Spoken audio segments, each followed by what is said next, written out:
નમસ્તે મિત્રો, આજે આપણે બનાવીશું વિટામિન સી થી ભરપૂર એવું લેમન કોરિએન્ડર સૂપ.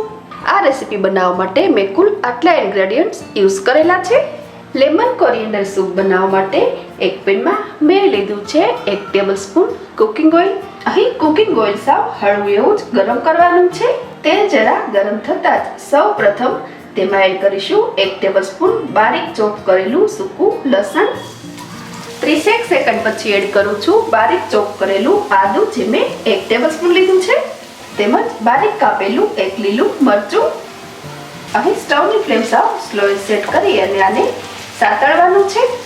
અહીં આપણે બનાવીએ છીએ લેમન કોરિએન્ડર સૂપ માટે અહીં આદુ, મરચાં અને લસણની બહુ સ્ટ્રોંગ ફ્લેવર ના આવે એ રીતે આને સાતળવાનું છે.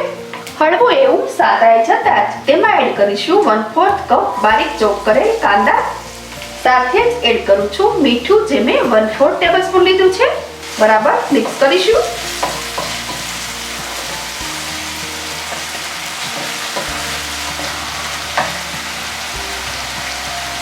ફરી 30 સેકન્ડ પછી એડ કરું છું 1/2 ટેબલસ્પૂન લીલું લસણ, જે ટોટલી ઓપ્શનલ છે.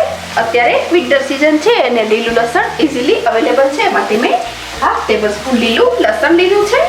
સાથે જ એડ કરું છું 1/4 કપ બારીક ચોપ કરેલ ગાજર, 1/4 કપ બારીક ચોપ કરેલ કોબી, તેમજ 1 ટેબલસ્પૂન કોથમીરની કૂણી કૂણી દાંડલીઓ લીધી છે. ફરી બધું સારી રીતે મિક્સ કરીશું.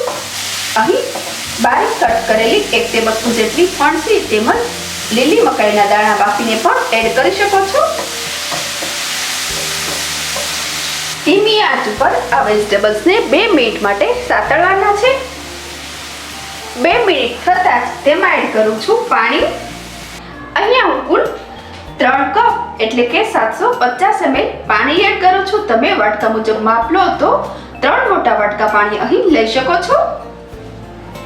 હવે થોડી વાર માટે સ્ટવની ફ્લેમ ફાસ્ટ કરીશું, જેથી એડ કરેલ પાણી સારી રીતે ઉકળી જાય. પાણી ઉકળે ત્યાં સુધીમાં સ્લરી બનાવીને તૈયાર કરીએ.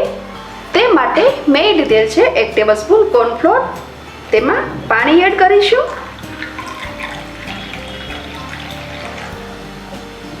મેં અહીં કુલ 100 ml જેટલું પાણી એડ કરેલ છે. બરાબર મિક્સ કરી અને સરસ સ્લરી તૈયાર કરીશું.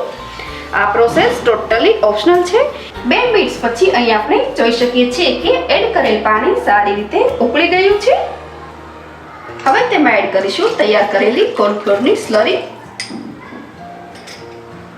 સ્લરી એડ કર્યા બાદ આને ફરી 2 મિનિટ માટે ઉકાળવાનું છે.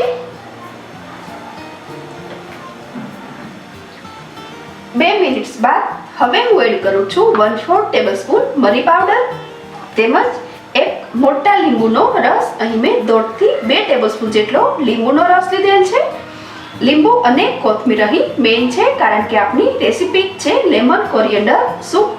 છતાં પણ તમે ટેસ્ટ મુજબ લીંબુની ક્વોન્ટિટી વધઘટ કરી શકો છો.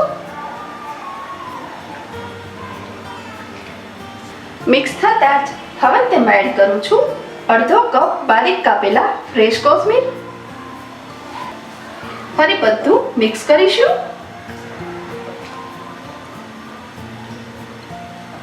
બરાબર મિક્સ થતાં હું સ્ટવની ફ્લેમ ઓફ કરી દઉં છું. કોથમીર એડ કરી દીધા બાદ આ સ્ટવને વધુ સમય માટે ઉકળવાનું નથી, જેથી કોથમીરનો સ્વાદ અને કલર જળવાઈ રહે.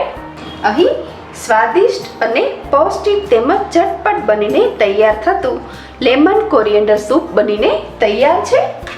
મિત્રો, અત્યારે વિન્ટર સિઝન છે, તો આ સિઝનમાં તમે પણ અચૂક બનાવજો લેમન કોરિએન્ડર સૂપ. તેમજ સૂપ બનાવવાની મારી આ રીત સારી લાગે તો લાઈક, શેર અને સબસ્ક્રાઈબ જરૂરથી કરજો. ફરી મળીશું નવી રેસીપી સાથે. Thanks for watching.